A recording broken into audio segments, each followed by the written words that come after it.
whatever the task is, whatever the assignment for the moment is, and to do anything well, it does require a full commitment of attention Right. to do anything well. And that Right. is full focus, deep focus, full commitment of attention is one of the entryways into flow state. So if we are splitting our focus between the task at hand, and then I've got this second stream of attention, which is like, man, is Aaron liking what I say? So all of that narrative that rests right underneath kind of the surface for most of us is disruptive to full commitment flow.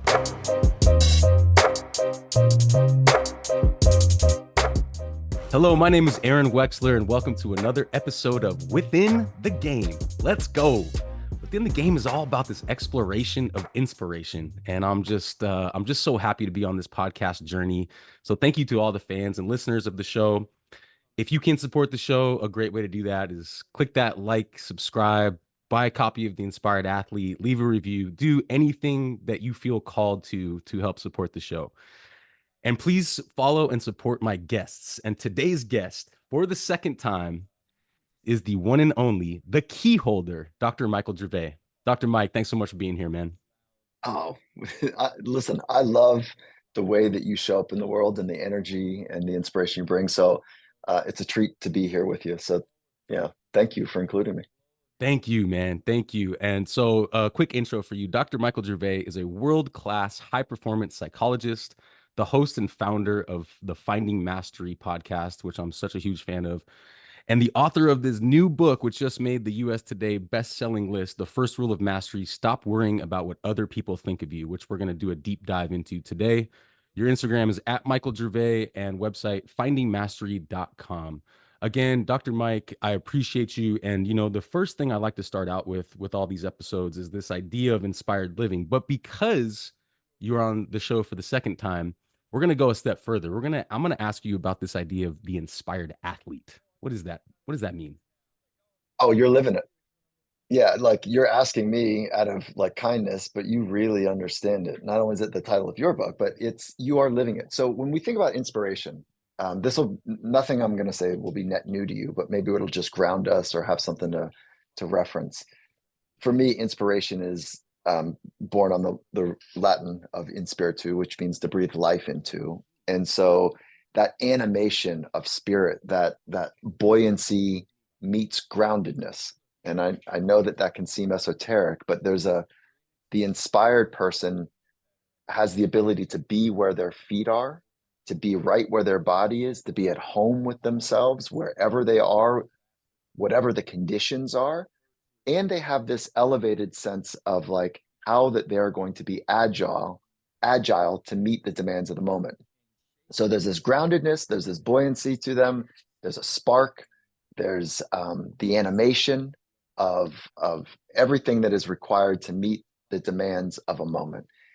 And the inspired athlete, the inspired person, is really more interested in the art of life than something that would be, I don't know, a little substandard to the art of life. So to be inspired really is about being connected to something bigger than you.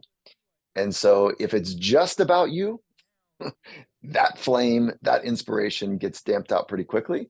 And I think the rest of us around you, whoever the you is, spot that and feel that, and then don't really want to be a part of it.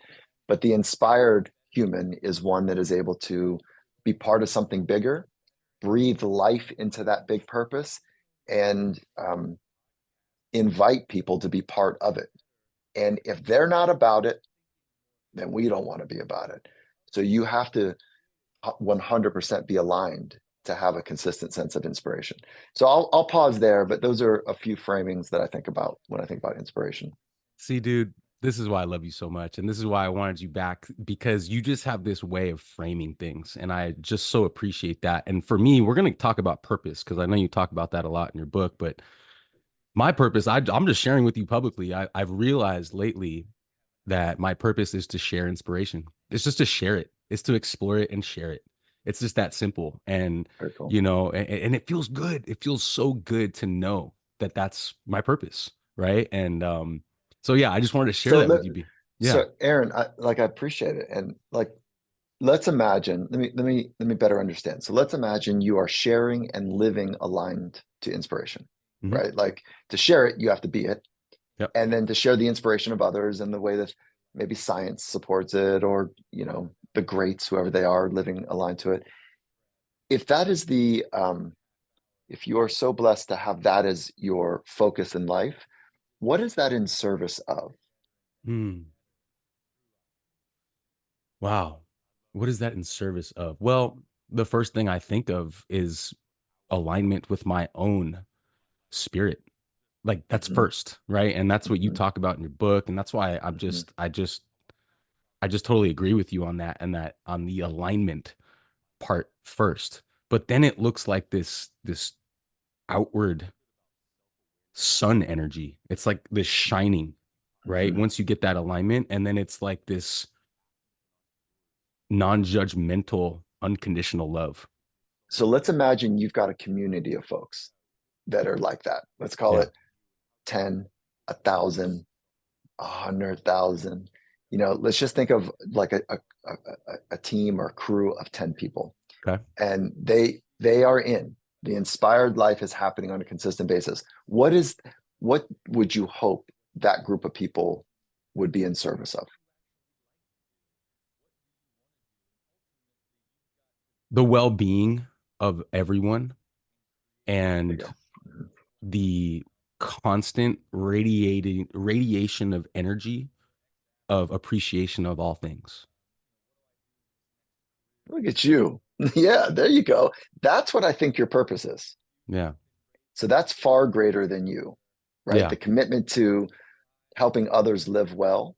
Yeah. And then what was the other part? The second part? This radiation of energy of appreciation of all things.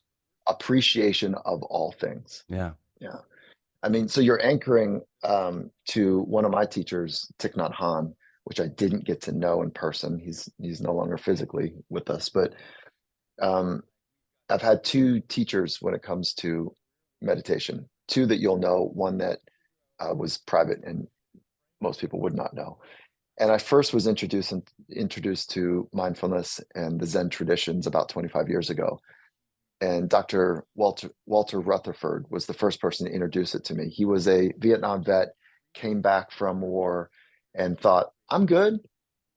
And then as soon as he couldn't adjust to the mundane of the civilian life and couldn't see purpose in how his community was living, it got really hard for him. And he found himself, like many returning vets, he struggled. Yeah. So it got really dark for him. And, not everyone gets to a dark phase. So he found the Zen traditions, and he first introduced them to me about 25 years ago. And then John Kabat-Zinn and Thich Nhat Hanh. So I had the fortune to know John Kabat-Zinn in an intimate level. And the reason I'm sharing this with you is because nobody does it alone. Hmm. We need each other, Yeah. right? And so in that we need each other, these three gentlemen have introduced to me um, the appreciation for life. Yeah. And that's what you're talking about, living well and the appreciation for all things. Yeah.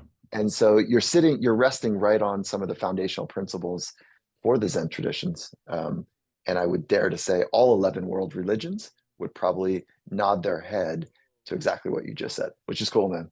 Yeah. Well, I appreciate that, and that to me is kind of like the foundation. You talk about first principles, like, I mean, that's like a first principle for me and a core value, which we'll get into, but like that to me is like it's not necessarily easy all the time, right? Things happen, but like appreciation of all things, like even the bad things, framing things that happen or the dark things or the things that are not wanted.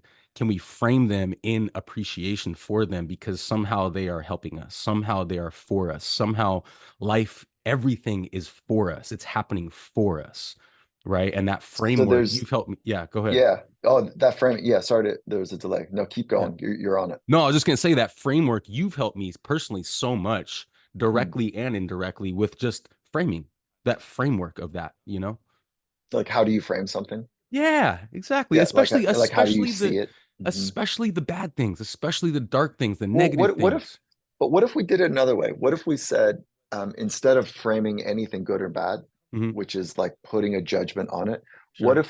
what if the next level was to be able to frame it um, non-judgmentally? So, and do it in a way that there's no um,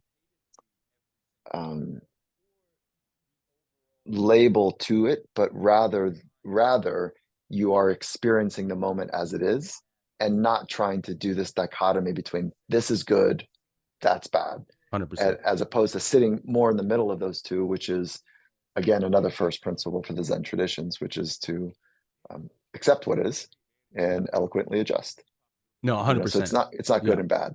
No, Yeah. 100%. I appreciate Oh, that a lot. Yeah. mhm. No, you're right. And that's kind of like the yin yang, right? It's not good or bad. It's they're both. And I Mhm. totally appreciate that. And I think you're absolutely right. And I think we all get caught up in good, bad, and judgment. And we all it seems like it's a dichotomous world, right? And it's like where It's do you so hard to do the yeah. duality, to Hmm. not live in the duality of experiences. And are you familiar with the Zen? I said Zen like six times today with Hmm. you, but Hmm. the Zen story or parable about the farmer and his son. Please share. Yeah, it's just it's a classic and it's good. And I'll shorthand it, but um, the net of the story is that um, a farmer's son. So a neighbor comes and says to the farmer, "Hey, I'm so sorry to hear that your son, hurt his leg." And he says, "Yeah, um, well, we'll see how it goes." That type of approach, because the neighborhood was like sad that that his son hurt his leg, and then so his son is bedridden and his leg is up, and then the army comes through and they're taking all able bodies to go to war. And then the neighbors come by and he couldn't take his son. And so the neighbors come by and say, amazing, this is amazing. What a gift, what a blessing that your son isn't taken to war. And the Zen farmer says, yeah, we'll see.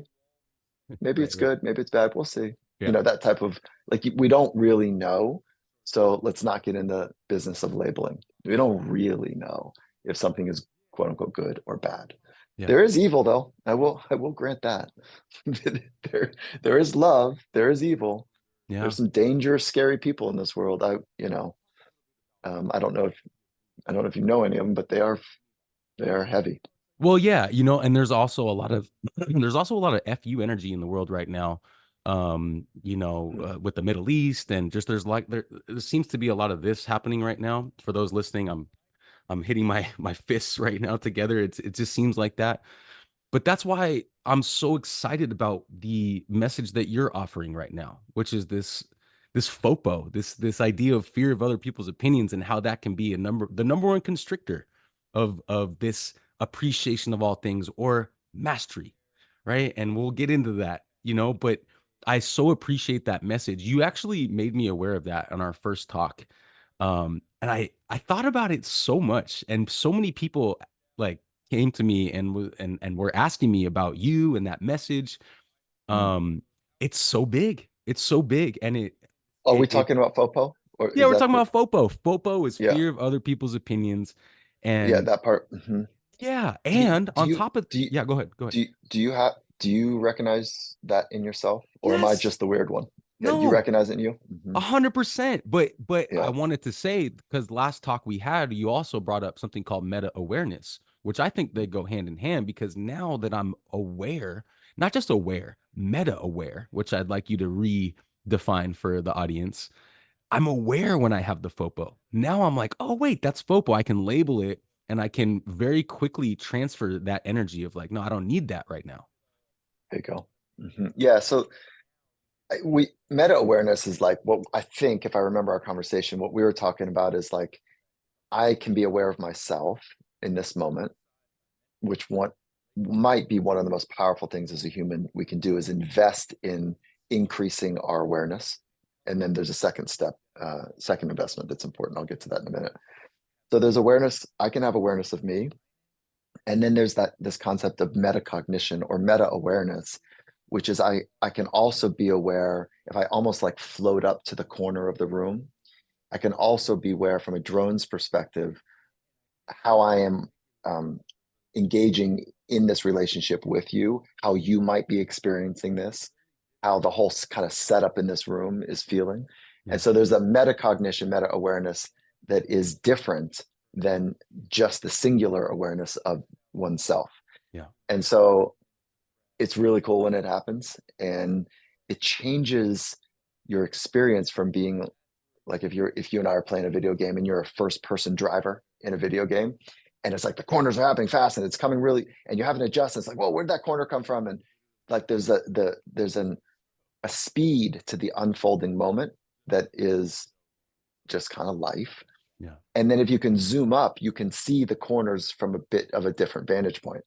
And being able to know that, okay, well, I'm coming up on a bunch of corners, or I see how this is unfolding, as opposed to from a helicopter view, as opposed to the, just being in the driver's seat. So, Yeah. being able to toggle, zoom out and zoom in is really what meta awareness is about. Yeah. Yeah. And so this idea of FOPO, it just goes, I think it plays into that because when you're really aware that you are maybe afraid of what someone else might think of you, and you become aware, you want to get out of that. It's not a good place to be, Yeah, it's because hard. It's hard. It's yeah, just hard when you've got this, whatever the task is, whatever the assignment for the moment is, and to do anything well, it does require a full commitment of attention right, to do right, anything well. And that right, is full focus, deep focus, full commitment of attention is one of the entryways into flow state, which again is the most optimal state we can be in. So and there's entryways in, to it. And full focus is. So if we are splitting our focus between the task at hand, like you and I having this conversation, me having a conversation with you, and then I've got this second stream of attention, which is like, man, is Aaron liking what I say? Does right. Aaron think I'm okay? Oh, that sounded stupid. Can we rewind that? And can we do that? Like, what are they, whatever the they is, what are they going to think? What is my, Hmm. okay. So all of that narrative that rests right underneath kind of the surface for most of us is disruptive to full commitment flow or full commitment focus. And it is, according to my research, I suffered with it. I didn't realize that it was keeping me from living the good life. The secondary stream. Am I okay right now? Do you think I'm okay? Do they think I'm okay? I didn't realize that, oh my God, most people have that, you know, and it is based in some evolution gifting. So our ancestors gave us this gift to make sure that we could figure out how to be part of a tribe, part of a community. And being part of something is safety. Belonging is safety. So there is a mechanism inside of our ancient brain, not quite squared up with modern time challenges, but our ancient brain is trying to figure out how to fit in.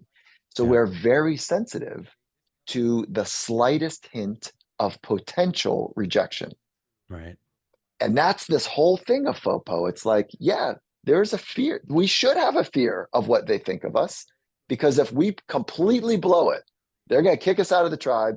And if you and I were knuckleheads 200,000 years ago, when we're blowing it from a performance standpoint, from a teammate standpoint, and we are coming back empty handed over and over again, they say to you and I, hey, Aaron, Mike, we gave you guys a shot. You got to go. Right. Take take your family and you're out. And that was a near death sentence.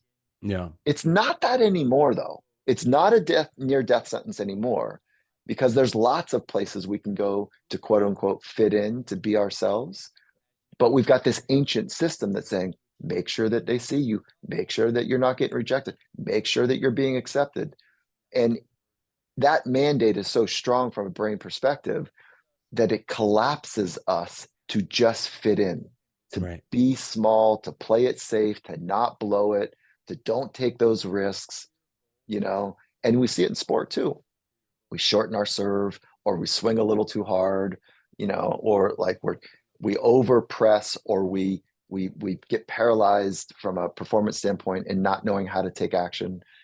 So those are the two main mistakes that athletes who care, they tighten up or they press too hard.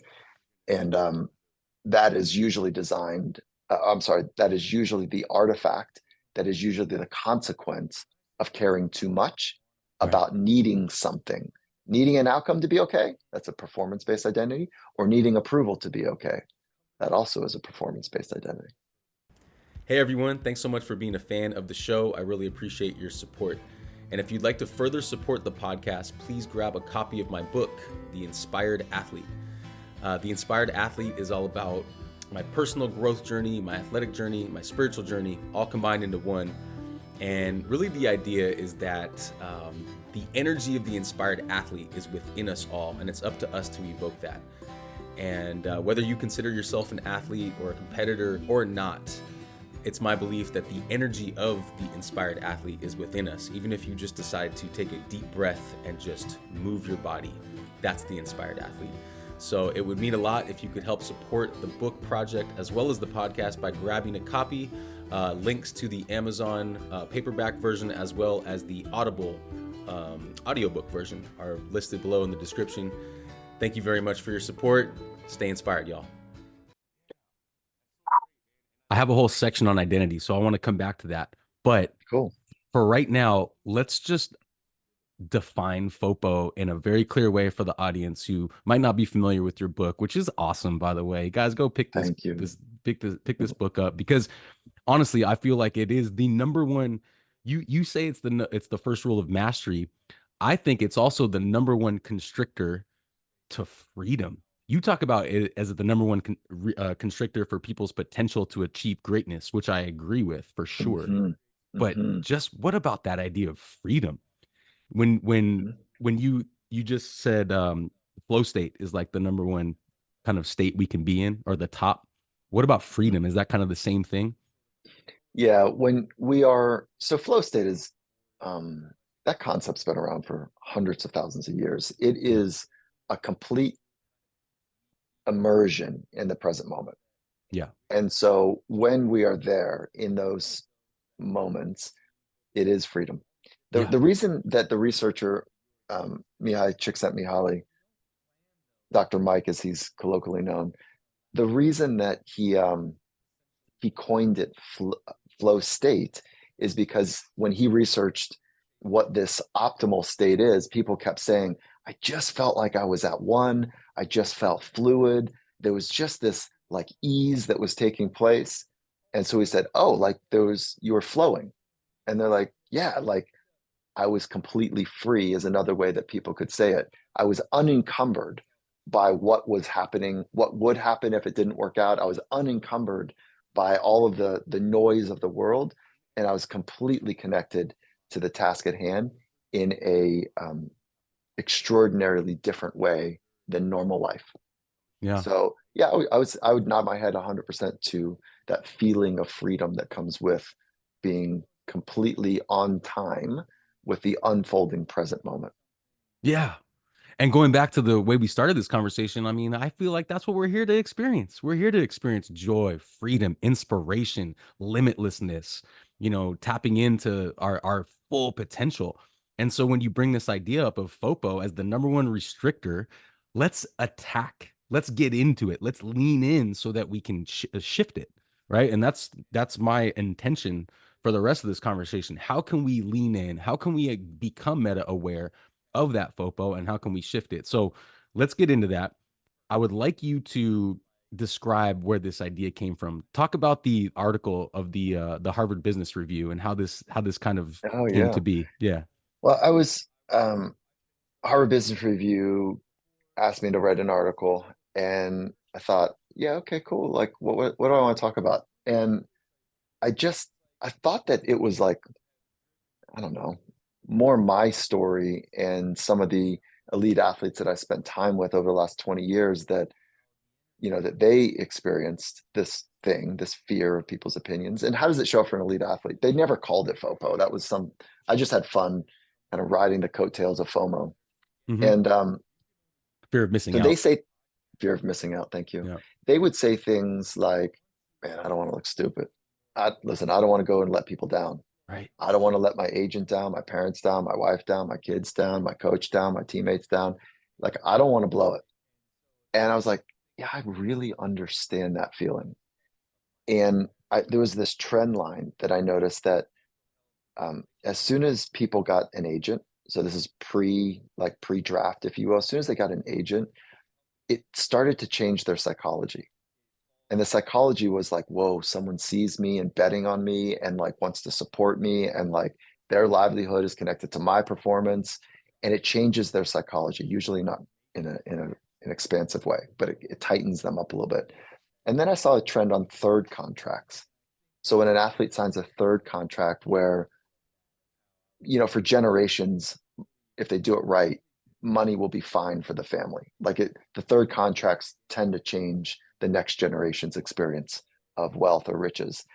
That they too found a shift in their psychology, which is, I don't know if I'm worth it. Like, I can't believe that this is actually happening. I don't know if I'm good enough in the eyes of others. So again, they tighten up. And you and I hear that now. We're like, listen, you signed me $100 million contract. I'm good. But there's something else that comes with it that isn't spoken about. And so I noticed those two trend lines. I noticed my own experience. And I just had fun on this article that I wrote. I don't know, it's just a little 3-page article. And then they called me 12 months later and they said, hey, Gervais, um, you tapped into something. You were the #1 downloaded article on Harvard Business Review for the last 12 months. Like, let's write a book. And I thought, oh, look at that. So that gives me hope that there's more of us out there, Aaron, and I think it's something that easily squares with why public speaking is the #1 fear for people. Because the only thing at risk for public speaking is your ego.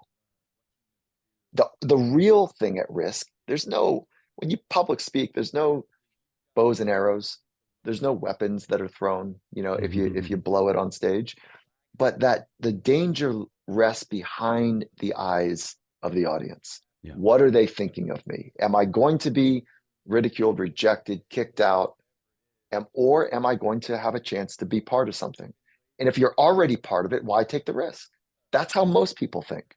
And anyways, that's a long way of saying FOPO, fear of people's opinions, is something that is dormant or highly expressive in many of us. And there is a better way to go through life than just trying to manage it. You can actually free yourself from it if you do the internal work. Thank you to new sponsor of the show, Stretch Life, located in Manhattan Beach, California. Stretch Life offers assisted stretching for anyone who wants to enhance their flexibility practice. And if you're like me, muscle tightness is something I deal with on a daily basis, whether I'm in the gym training or out on the beach playing beach volleyball or even sitting here doing this podcast. It's a challenge to make time for the daily stretch routine. And so I've been working with Amir over the last couple months over at Stretch Life, and I can tell a big difference in the way I feel. I have more range of motion, I have more energy, more muscle control, and just overall less pain. Stretch Life is offering Within the Game listeners 50% off your first session. Just mention Within the Game when you book online or when you call in for the discount. And also, if you do not have access to the Stretch Life studio, but you still want to learn more about how to enhance your flexibility practice, Amir is offering a free 20-minute phone call where he can share specific stretches and other specific tools that can help you. So visit stretchlife.com, that's stretchlife spelled with a Y, to book your first session, and hope you enjoy the rest of the show. Right. Okay. So I have to tell you, I work with kids, and I asked a kid one time, hey, do you have FOPO? And they were like, what's that? And I explained it to them. And the immediate answer was, oh, I have 100%. I have that every day. 100%. 100%. Yeah. 100%. That was the answer. Probably 14 years old. And I was like, oh my God. Wow. Like, I think maybe I had that when I was growing up. Maybe you had that a little bit, but nowadays it's just exponential. It's with the social media, which we'll get into. So here's what I want to do. So now that we've identified FOPO, let's lean in a little more, and then we'll talk about the antidotes to it. So okay. The first thing that I have is identity, which you touched on already. So like, who am I and what am I here for? Right? I think that's a good way to start before we get into like the antidote for FOPO, like how you talk about core principles and virtues and all that stuff in your book, but can you paraphrase how to identify one's identity? Yeah, that's cool. Well, let's just break it up into two camps. There's Hmm. a performance-based identity and a purpose-based identity, purpose-based Yeah. identity. So the performance-based identity is simply I am not who I am, but I am what I do, and I am what I do relative to how well you do what you do. That's the rub. That's the trick now. Wow. So it's a comparison model. It makes perfect sense, Aaron, that most of us in the Western culture would naturally develop a performance-based identity because we live in a performance-obsessed world. Yep. We Yep. grow up with, from, I don't know, grade two with grades, which is a ranking and stacking of performance based on how well you test, how well you sit, how well you listen, how well you communicate. And you're given an outcome, you're given a grade. And if you earn outcomes over 12 years, you just might earn yourself into a top 25 school. So from a very young age, we are positioned to value performance. And we love it. We celebrate the greats. We love watching on TV, da da da da. Okay. So that can get you good because you say, I get the assignment. I need to work a certain way to get a certain grade. And if I can handle the tolerance and the deep focus and the agitating pre-work to be able to test well, then I got a shot. Okay, Yeah. so I get it. So that's all performance. That's all being able to prepare and then test and prepare and then test. Now, over time, by default, you would say, yeah, I'm either a high performer, I'm a low performer, I'm over that performance game because I'm afraid of it. So I'm kind Hmm. of checking out and doing my own thing. And like that was my story. I barely got out of high school. I was the first person in my family to go to college. And I didn't go straight to college. I had to go to a community college because I got a zero on my SAT. I was terrified, Aaron, to take my SAT because what if I took that test and I came in the bottom 25%? What if I took that test? Because I always thought I was like smart, but if I applied myself and I didn't get it, oh boy, Right. I'd have to confront reality in a different way. So I spent more time surfing. Hmm. I was in the water as much as I was in school, which is not a good recipe. And well, it's a good recipe for some things, but like Right. for Right. school, it's not a good recipe. Yeah. So um, I had to earn this understanding of how to prepare and put myself on the line. And that's why I understand FOPO Hmm. because I was a good little surfer growing up in the Southern California. And there's two types of surfing, free surfing and competitive surfing. So free surfing is it's just you. Yeah. Maybe there's a couple people out and it's just you and the wave and you don't talk about it, you don't brag about it. You experience putting yourself in the heaviest situation you possibly can and you have the knowing of what that feels like to get swallowed up, to get thrashed around or to find the right groove to be at one with the wave. But you don't talk about it, you don't brag about it, you don't tell stories, you don't ask, hey, did you see that? The culture there is that you earn the right to experience it. And then there's competitive surfing. You got judges, you got people on the beach, you got critics, you got, supporters, whatever. You got people that have opinions about how well you're doing something. I couldn't translate Yeah. the way that I was able to connect to the wave from free surfing um, into competitive surfing. I was a disaster. And I think that that's relatively common. I think most people tighten up when it comes to competition. And I was a high school kid surfing, a young adult. He was probably like 24 years old. Beautiful glassy conditions, 7:30 in the morning, head high surf, super playful, really fun conditions. What we would hope, we'd be able to do. And there's only three of us out. And he paddles by me and he goes, Gervais, I surf with you all the time, dude. And he's in my heat. We're competing. And he's like this, wise man coming over to this young freaked out kid, struggling kid. He says, I surf with you all the time. I just got to tell you, you got to stop worrying about all the things that could go wrong. I was like, how did he know? Wow. I'm sitting on my surfboard, 7:30 in the morning, struggling. I didn't think anyone knew, Yeah. but he knows what I was able to do on free surfing, and he's watching what I'm doing here, and I'm a disaster. And he just paddled away. And I'm 15. I go, what do I do with that? One, Yeah. I was embarrassed that he saw me. I was embarrassed. Okay. And then I said, well, okay, well, maybe I just got to start thinking about what I want to have happen.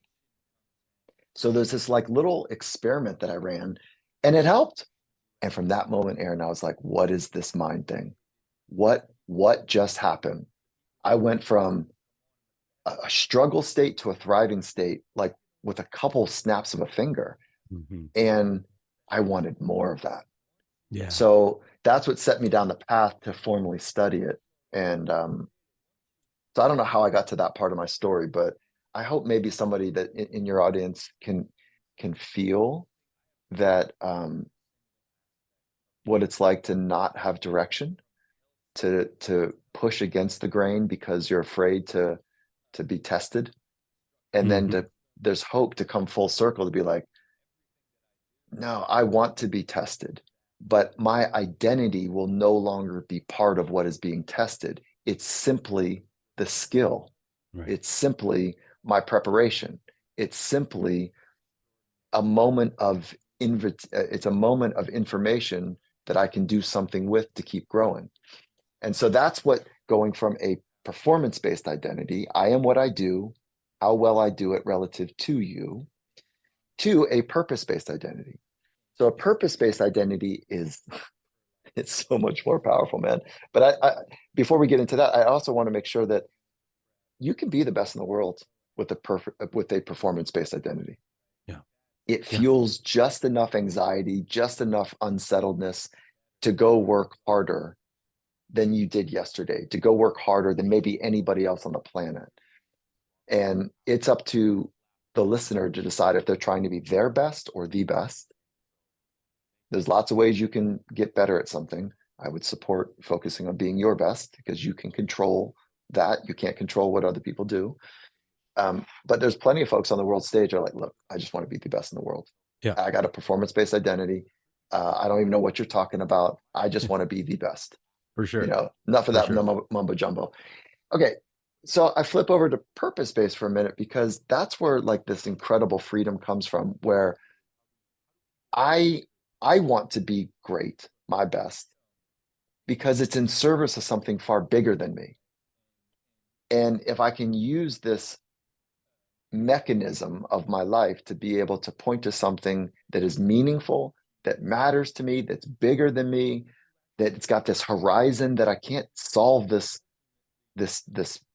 purpose of my life today. There's a Yeah. horizon to it. And I need to be part of something rather than I am the center of the world. I am a contributing factor, contributor to something larger. I, there's so much freedom in that, man. Yeah. So purpose-based, performance-based, the research will hold up that you can have both and be really good at something. But to live the quote unquote good life, according to the 80-year study from Harvard, is the good life is marked by having meaningful relationships and being connected to a purpose greater than yourself. And those are the two factors that show up for the study that they did where they studied people who are flourishing life over 80 years. And I think you can have it all. I think you can Yeah. be your very best, be clear with your purpose, have great relationships. That would be like maybe the trinity for the inspired athlete or the trinity Ah, for the inspired human. love that. Okay, so this is a great opportunity to ask you about ask you about the episode of the podcast you were on with Rich Roll, which I'm just such a fan of. I'm a huge fan of Rich. I'm gonna When link that Rich was episode on Finding Mastery or when I was on Rich's? when you were on When I was Rich's. on Rich's? Yeah, cool. Yes, and I'm gonna link that here because I just loved your guys' conversation. But he asked you, which I'm gonna ask you right now. He asked you if someone just listened to everything you just said about purpose and they're like, what is my I don't know what my purpose is. What does that mean? You're that's almost like saying what's the purpose of life? right? The big question, right?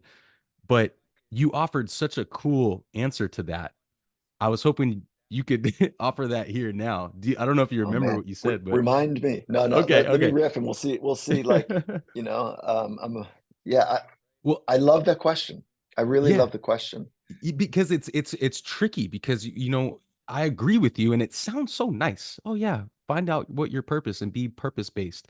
But in reality, it's like how, right? Well, hold on. Like Yeah. when your voice just came up like it's weak, like just find your purpose. Like this is hard work. This is like a rite of passage to be an adult citizen, to be a contributing citizen to this radical race or your community or your neighborhood or your family. Like this is the rite of passage. Yeah. And if you don't set your purpose, somebody else is going to do it for you. Right. Okay. So look, you don't like how your life's going, you're struggling in some kind of way, there's more inside of you, there's more to grow. Get your shit together. Okay. And so this is hard work. Yeah. There's no glide path here. Like it's hard, grubby, agitating, alone work. Yeah. Nobody can give you your purpose. Hmm. Okay. So let me stop there. But hold on. Nobody can give you your purpose, but they will ascribe their purpose to you. Right. Okay. If you're not Right. careful. So how do you do the work? I don't have a grand way to think about it other than the way I did it, which is there's three components according to science. And then I'm going to give you a strategy maybe that worked for me that might work for you. The three tenets of purpose I mentioned earlier. One is that your purpose has to matter to you, bigger than you. You're part of something bigger. And there's a horizon that it's going to take time to try to solve. Okay, so those are the three pillars, if you will. Yeah. The way that I started was I didn't answer the question, what is my life purpose? That's a good question to ask, though. Okay, that's what I'm saying is a rite of passage. But I started because it was too big.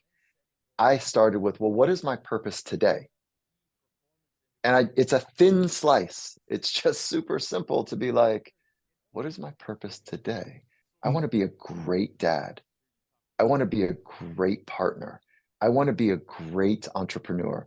Like those are my main roles that people are counting on me. And I want to be in great service of those three components of my life. So what do I need to do to be great? Facts in that question. Okay. So my purpose today is to be great on those three functions. And if that feels too big, and I say, no, my purpose today is, it could be anything. It is, I think my purpose is to have fun. Man, I'm not having enough fun. Let me just put that as like the thing that I'm going to focus on today. Okay. So you can go 1,000 different directions. And then tomorrow, try it out again. So another thin slice. And then the next day, try it out. And then after some time, you might go, wait, hold on. I've been doing this for a while. What is my purpose for this week? Right. Ladder up. What is my purpose for this month? What is Right. my purpose for this Right. next 3 months? There we go. What is my purpose for this year? What is my purpose as being an athlete? What is There my we go. purpose as, and just keep practicing. Write it down. There's no neck tattoo involved here. You do not have to commit at that level. Like we're work in progress. Play with it. Write it down. Talk about it. Explore it. Thin slice it, and then work your way up to larger chunks of the pie, if you will. So that's how I think about it, man. Make it easy. Make it as easy as you possibly can to explore. That's perfect. Did you just say neck tattoo? That's so funny. I don't, No, yeah. Where's your neck tattoo? I know, right? No, That's but full commitment tattoo. Yeah. totally. But I thank you, because that is basically what you said on that answer, which is thin slice it and make it about Mhm. today. And I love that. It's Mhm. so empowering, Mike. It's so Yeah. empowering to be like, I don't need a life purpose, but what's my purpose today? Right. And then, Wait, I would wait, Aaron, I would say mhm, no. I think you do need a life purpose, but you don't have to start trying to swallow the whole thing. right, right, I do want to encourage you to say, what am I doing on right. this remarkable planet for about 80 some years in this body? I have no idea how I got to this body with this made up language that you and I are talking about. Like this whole thing is quite magical. Yeah, And we take ourselves so flippant seriously, yeah, and but what am I doing? I got yeah. 80 years. How old are you, Aaron? I'm 41. 41. Okay. On average, you got another 40 left, dude. Yeah. Okay. I'm 52. I got less.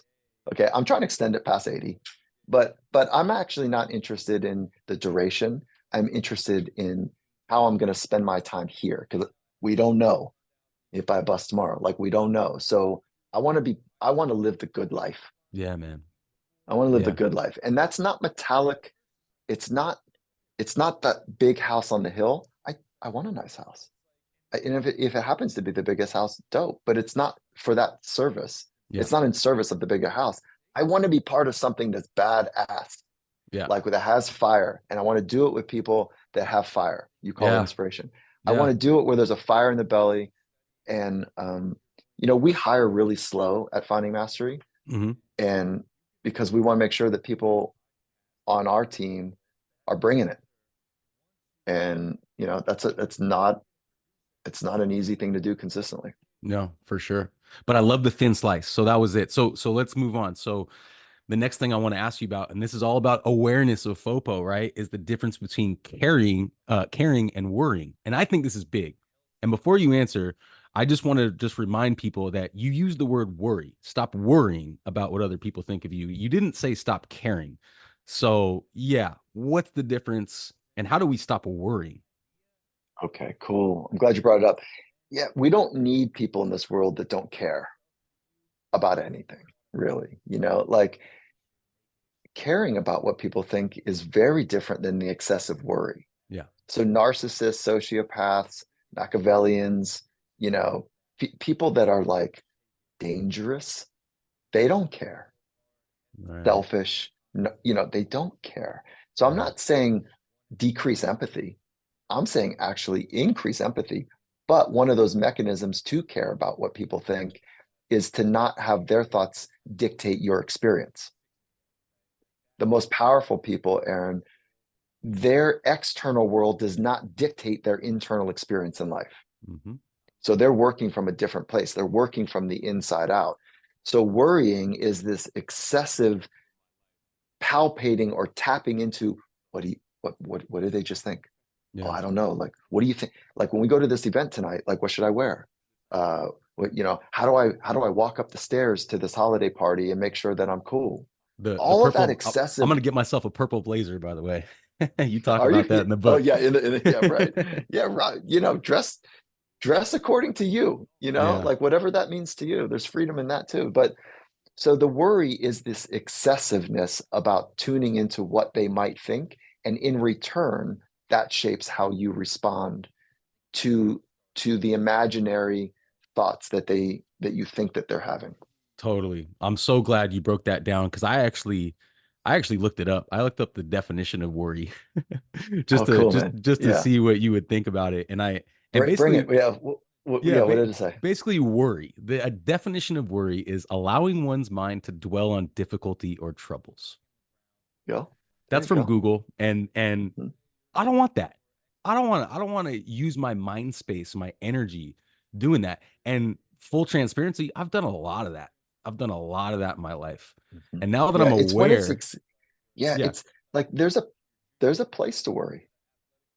There's a time and a place to worry. When it's left unchecked, excessive worry is anxiety, yeah, yeah, and it could be clinical anxiety. So, like, there's a time and place for worrying. Like, I want to think about, or I want to dwell or spend some time marinating about the things that could go wrong. I don't want to spend too much time there, right. like, but there's an irresponsibility to not attend to the things that could go wrong. Sure. It's the excessive nature. And I'm not sure that if I'm living my very best, that I'm worrying at all about what somebody's thinking. Right. So I do think we could eliminate the worry about what people think, and we could increase empathy, we could increase care. But as long as we are taking responsibility for working from the inside out, investing in our psychology so we can live in a free way in a social world, we can contribute to the coral reef of the communities that we're part of, as opposed to thinking that we are the ones that everyone needs to bow to. Oh, what a great What a great analogy. The coral reef. Love that. Talk about caring because I love your idea of roundtable. I have a whole section on that of antidote for FOPO, but let's just talk about it right now because what you're offering when you say you should care a little bit about what other people think is to say create your own roundtable. So go into that a little bit and explain that a little bit more for the audience. Your roundtable could be as big or as small as you want. I've got 8 people at my roundtable. It's pretty intimate. And those are the folks that I really care about their opinions. And we have both invested in each other's lives.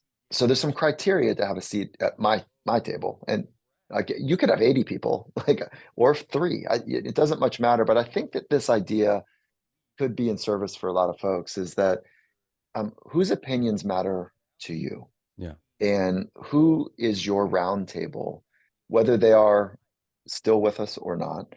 But a criteria for me to be at that round table, to have a seat, is that they have demonstrated over time that they understand me. They know my scar tissues. They know my pain, my traumas. They know my ambitions, my hopes, my dreams. So when they offer something to me, an opinion, a thought, whatever it might be, that it's in context as best as they can to the fullness of what I'm trying to do. Not some flip it like, somebody that just met me or somebody who has high status in some, influential room or whatever. Like it's like that, it's just not good enough. And Hmm. so Hmm. so that's one, is that they really have paid attention and there's a time under tension that we both had. And then the second is that they've done something. They've done something really special in their life. And why is that important? Is because, if you think about, let's go financial advisor for a minute. If your financial advisor is terrible with money, probably not a good mentor, probably not a good advisor. You know, if your legal person is in and out of jail all the time, and sued all the time, probably not the one. And so if you've got a council of wisdom and they've never stepped into high heat environments, they don't know what it's like um, to feel what it's like to be in an amphitheater that Right. can take many forms.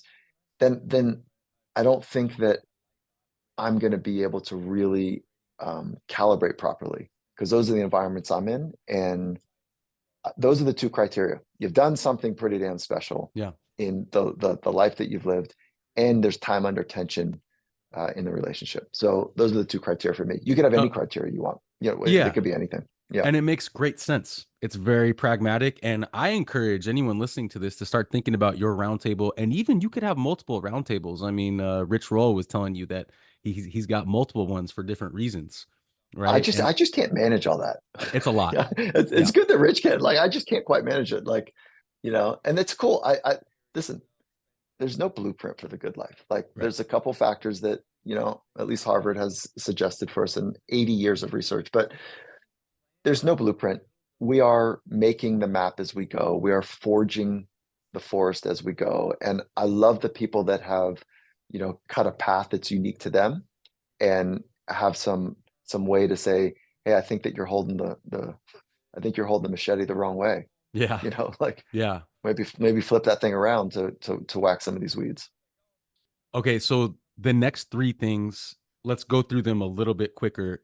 The anticipation that FOPO might occur, the checking in, and then the responding phase. Yeah. So those are 3 phases of FOPO. Right. And if we had like a pie that was in front of us, what's your favorite pie, Aaron? My favorite pie? Oh, pecan, Oh pecan, my God, pecan. look I at don't that. know. Tomato. So if you had a pie, like the biggest slice would be the anticipation phase. The two smaller slices are the checking and the responding. Checking is the smallest, and then responding is the next biggest.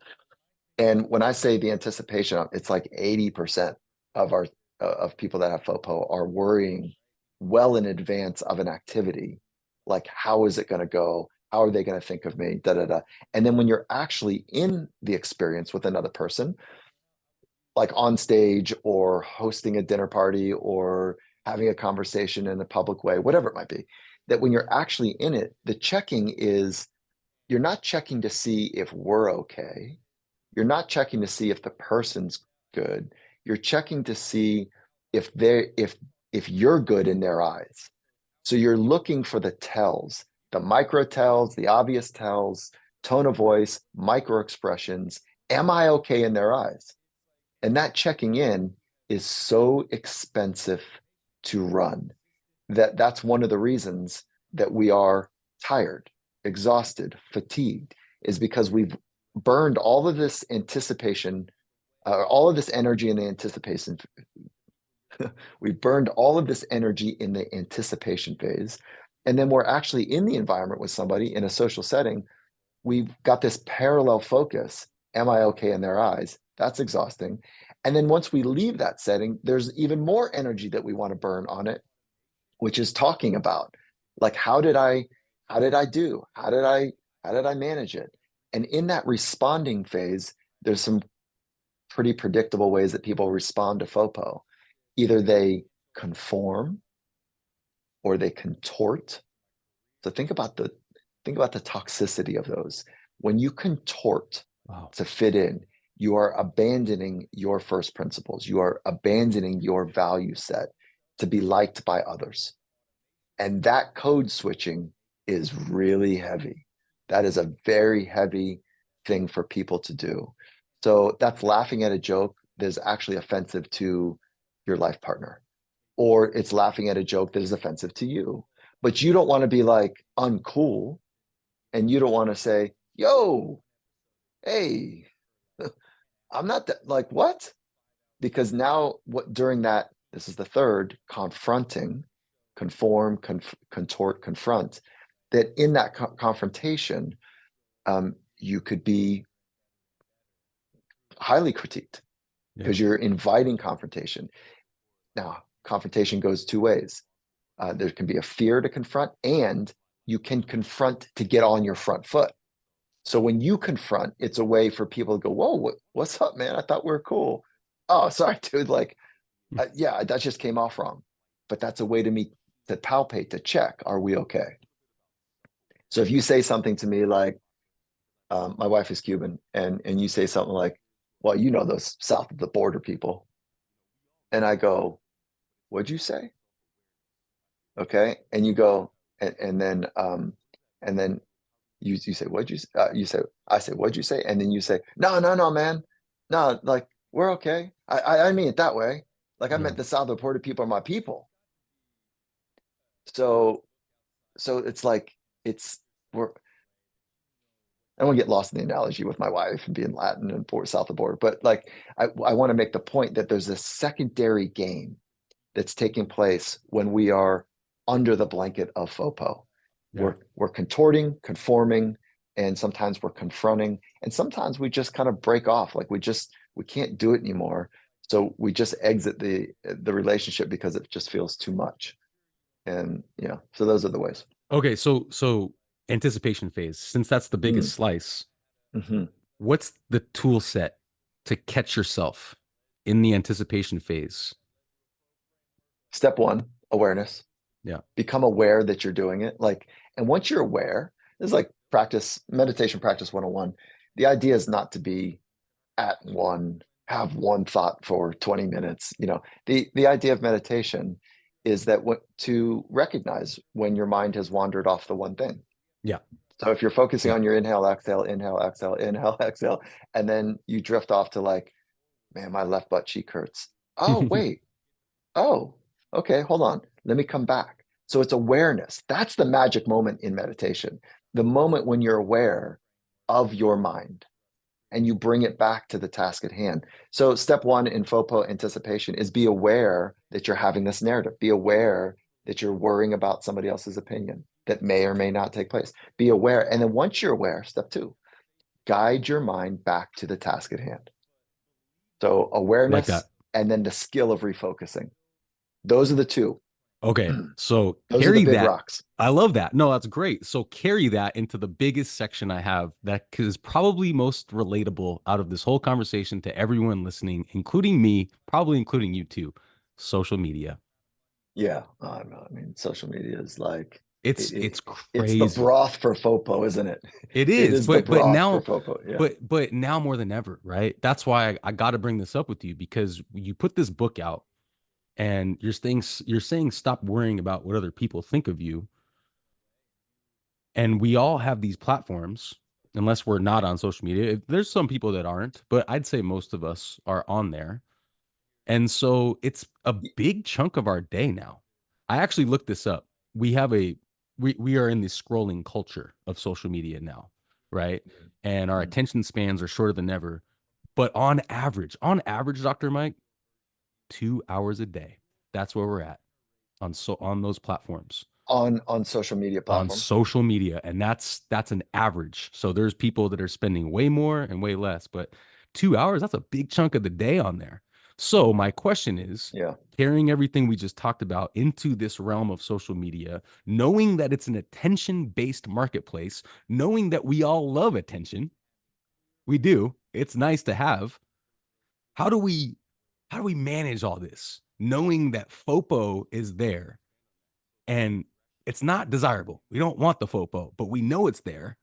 So how do we manage our social media presence, FOPO, and that living our best life, inspiration, motivation, freedom? I mean, we're talking about threading the needle here. Yeah. Our brains are not properly equipped with the instant little hit of dopamine, a la mini dose of cocaine that we get when we get a new image that is interesting, Yeah. or we get a hit that somebody commented or liked or whatever, or Yeah. talked about. And so our brains are not properly equipped to manage that, and certainly not the young brain. So there's a discipline here. There's a discipline that is required, and we are fighting with the ancient brain's design, which is way more powerful than we can even imagine. So I don't think the right word is to say fighting against. It's going to win. So we need to build our psychology. So our psychology can guide our brain. And if left unchecked, we default to the external conditions influencing our internal conditions.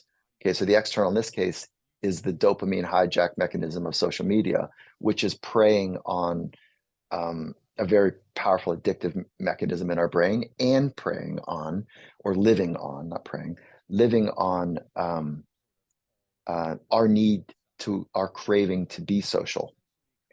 And so the brain's going to win here if we don't upgrade at the quality of our mind, our psychology. So if you think about the brain as the hardware and the mind as the software runs the hardware, but you have to build the software in a meaningful way. Most of our minds, our mental frameworks are really patchy. They're buggy. It's like a junkyard put together of interesting principles and ideas and skills, but not formally organized and trained. So look, if you want to do this work, go get with a sports psych, go get with a psychologist, go get with somebody who understands the foundations and fundamental skills to train your mind. Otherwise, you are letting any social platform run the brain. Yeah. So this is an opportunity to say, look, there's no shortcut, there's no hack, there's no like, do this and you'll be free from it. It's here, it's on, and I'm just going to ring the bell and say, yeah, train your mind. You will have rewards far greater than what you're imagining right now in your life when you invest in your own psychology. And Yeah. um, Yeah. anyways, and there's really good life coaches, and there's lots of ways that you can do it. But I would go to somebody just like my financial advisor. I want to know that they've been tested. They really understand, this stuff. Same with the sports psych or psychologist or whatever. So that's my point on it. And no, that's great. And just to go on that, just lean in a little bit more on the anticipation because I think that's so relatable. Where you're creating a post, you're thinking about what to put out there on your stories. you're anticipating maybe a little FOPO Hmm. in that moment of like, ooh, how am I going to be looked at for this piece of No, content? I think that the FOPO is guiding whether you post or not. Then Right. once you post, you are in anticipation and hope, Mm-hmm. Ah, right? yeah. So it's either like it, sorry for the language here. It's either like fuck it. So you catch a case of that and you Yep. post. Like I don't Yep. care. Like I'm saying my thing. Okay. Well, now you don't have FOPO, no problem, you know? Um, or it's like you work at what happens for most people is like, man, I gotta shape this so that it will be liked. I gotta shape this so that I don't cause a stir. I gotta shape this so that I'm actually not blowing it on my social environment. So Yep. like Yep. there's a conforming or a contorting or a minimizing in the authentic message you'd like to say. Yeah. So that's happening before you actually post. And once you post, it's either F it or it is man, I hope this gets like maybe this is a one that's gonna catch me viral. Maybe Right. my community is gonna be like, yeah, okay, I see you, Aaron. So I think it's more that way. Yeah, totally. No, that's something that all of us have to manage. Dr. Mike, I want to respect our time. I just have a few more things I want to ask you about. Let's get Wait, hold really on, in. hold on. I got Yes. one more. Okay. If Yeah, you're sure. working from a principle-based approach to life, Hmm. and think about Mother Teresa. If Mother Teresa had social media, what would she post about? She posts Mm, about like taking care of your people, get down and like the poorest of the poor, help them out, touch them, hold them, be in service. Like yeah. this is part of us. So she would be posting based on her principles. Yes. So know your principles and Okay. and and take some risks. Now the world, she's controversial. She's one of the most famous people on the planet without a PR firm. Like she did the thing. And she's controversial in a lot of circles because of how she lived her life, some of the positions she took on contraception, and like she's like, but she was principle based and she went for it. Yeah. And so know your core first principles and be about them. Take some risks there. And if you're about your principles, you're not about your persona. Be about the principles. That's it. Like rest on those and not Dude. about your ego or how you show up. Dude, that's so I'm so glad you brought that up because that was I was actually going to get into that right now. You do a deep dive into this in your book, but could you briefly share the difference between core values, first principles, and virtues? Okay. Um, let's make it more simple, like virtues Yeah. and values. Let's just Okay. collapse those for just a Sure. moment. Yep. They are technically different, but let's just talk about your core values. What do you value as a human? You could list those words, and if you could kind of pare that down to 3 to 5, you can run some experiments over the next 3 to 5 days or 3 to 5 weeks or months, like on being about those principles. I'm sorry, being about those values. They're words like love or excellence or kindness or empathy. So those are values. You can go to Values in Action is a good free website, and there's lots of ways you can look at it. Some of the great Greek philosophers listed the values that matter to them. So, so anyways, you pick your values, and then a first principle is the way that you contour those values, the way that you shape them that is unique to your psychology and your art of language. And so, like, I've got a first principle that no one does it alone. So there's lots of ways I could say togetherness, community, friendship, partnership. Those are be like some interesting values, right? And level up, as I say, no one does it alone. And then that just gives me some kind of energy. Okay, so that's a first principle for me. And I've got Okay. a handful of them. And then if you take some of your most important, um, let me say this more clearly. You got a handful of first principles. And then if you can find a way to thread those together in a sentence or two, that is what we call your personal philosophy. So your personal philosophy, what hangs off of that are your first principles, which hang off of your first principles are your core values. So I'm not going to walk around and say my values are or my all of my first principles are, but I can organize myself around a personal philosophy and I can share that quite simply with other people. And if I can share with you my personal philosophy, if I can share with you my purpose in life, Now you know something about how I'm trying to organize myself. All right. Now what's left between those two is like, what is my unique style Yeah. in doing that? Okay. So how do I animate my values? That's what a virtue is. So think about, I'll make it even more concrete. Okay. My philosophy is every day is an opportunity to create a living masterpiece. That's my philosophy for life. My purpose is to help people live in the present moment more often. Simple. That's it. I'm here to help others know how to live in the present moment more often. Why is that important to me? Because the present moment is where high performance is expressed, wisdom revealed, all the things that are beautiful, true, and amazing are experienced. That is the keyhole. Present moment, deep focus into the present moment is the keyhole to the good life. So that's my purpose. My philosophy is every day, meaning today, is an opportunity. Optimism is like life is an opportunity to create. The word is not to build, but to create. Technically, I would say to co-create with you a living masterpiece, an unfolding masterpiece where we are both animated, fully animated with the spirit of being human, right? And we're trying to do something very, very special in that aim. And we're taking risks, we're making broad strokes, we're making fine strokes on the canvas of life, and it is unfolding as we go.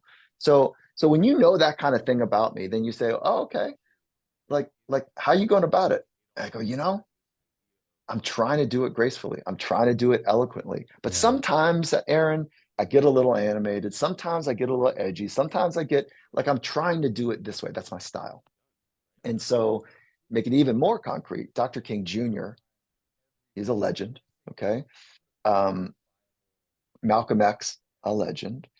They've got the same purpose, or just about the same purpose: equality, freedom, da da da. Their styles are markedly different. Pacifism versus any means necessary type of thing. And I'm oversimplifying to very heroic, radical disruptors to the status quo. But it just helps to think about these two great leaders and how they went about it were fundamentally different. And that's the style. They were going Yeah. after the same thing, their style was just different. So you and I could have a similar purpose, but our styles could be very different. That's what makes Sure. your community like different. Like they're gonna see something in you and they're gonna be like, yeah, I vibe with that, And Yeah. so, anyways, that's it, man. Dude, that's so awesome. That's so awesome. Last two things I have for you today. And again, this is antidotes to FOPO, right? So on page 25 of your book, I've used this before, but it's the circle exercise. And I'm holding it Yeah. up to the camera right now. I know people can't really see it, but I was hoping you could just kind of explain what that is, the what's in your control and what's not circle. Yeah, this is an old principle in psychology, well tested. It's built on the idea of locus of control, but this idea that as a first principle, commit to controlling, commit to mastering if you choose to upgrade, commit to mastering that which was 100% under your control.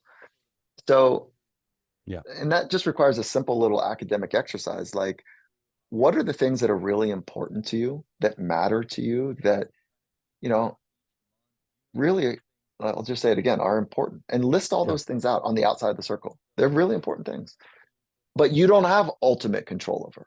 Right. And then list inside the circle the things that you are 100% in control of. You have the capacity to control 100% of the time. You might not be good at it, but that is the reference point for where to place your attention, to where to place your intensity, to where to place your efforts on those things. And there's not many. And I'm working on mastering those. I'm working to help others master those very few things. That exercise is cool. And those It's a few really things, cool. they are. And I find joy in sharing this, but those few things are your thoughts, your words, your actions, and your attitudes. Mhm. Yeah. Yeah, and you know what? If you do that exercise on your own, you might change those. You might say, Okay. and you can definitely expand those. Like what you put in your mouth, for the most part, is 100% under your control. Yeah. So I'd say that's an action, but you can niche it down, Yeah. to make it like more concrete for you based on what you're working on. And then the last thing, which is your wheelhouse, bro, pursuit of mastery, Mm. and I want to quote from your book what you said, and then I'd love for you to expand on it.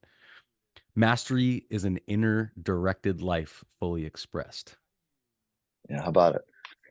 Yeah, committing to working from the inside out. Yeah. And so there's mastery of self and mastery of craft. And I'm far more interested in the combination of the two, and the direction matters. So it's not mastery of craft and then one day mastery of self. It's mastery of self through mastery of craft. So it's an inner directed, it's from the internal, and then it is whatever you're creating is externally expressed. So mastery of self, mastery of craft. There's an opportunity to get down with both of them. And if you're not interested in mastery of craft, like mastery of self is a worthwhile pursuit. And what's the messy edge?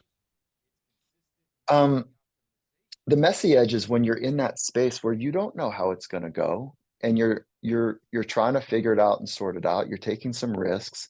You're at the edge of your capabilities. Yeah. But that's where growth happens. That's where deep learning takes place. And the emotional messy edge or the physical messy edge, it's just hard to be in for an extended period of time. And it's so agitating and scratchy and messy that we have to work ourselves to get to it and to stay in it.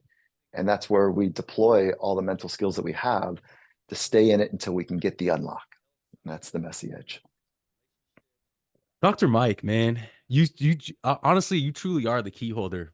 Yeah, I took that. No, I think we all are. You got No, keys, man. We got every one of your listeners has their keys. I appreciate it, but true, true. But like you're the guy from Matrix with the keys on here saying, oh, "Hey, I see. I see. Yeah. that's the key holder." You know what I'm Yeah, talking that's about. so funny. That's Now your I do. Yeah, nickname. that's funny. Yeah, that's my key holder. That's really funny. Because all Yeah, these things, man, they're not right or wrong. They're explorations, you know. That's what I love that's it. about your work. You're exploring. Appreciate you. You know what I Appreciate you. mean? And Yeah, all of us have to explore on our own and figure out what kind of door do we want to go in and what kind of key do we need for that keyhole, you know? that's it, man. I Yeah. appreciate you. Yeah. So, dude, tell everyone where they can best support you, where they can find the book, your socials, all that stuff. So a couple fun ways is we didn't talk about this, but it's a way for folks to maybe get a little bit of a tool that I really value. It's called a morning mindset training. It's an audio that I can send out to folks. And the 4 steps that I use in the morning to put myself in the best position to be my very best. Cool. And so you can find that on the website, and it's findingmastery.com. And so hunt around there for the website. We'll send it out to you. I think it's a nice tool. The website's cool, findingmastery.com. There's we've organized all of our podcasts in ways that you can find themes that you might be interested in.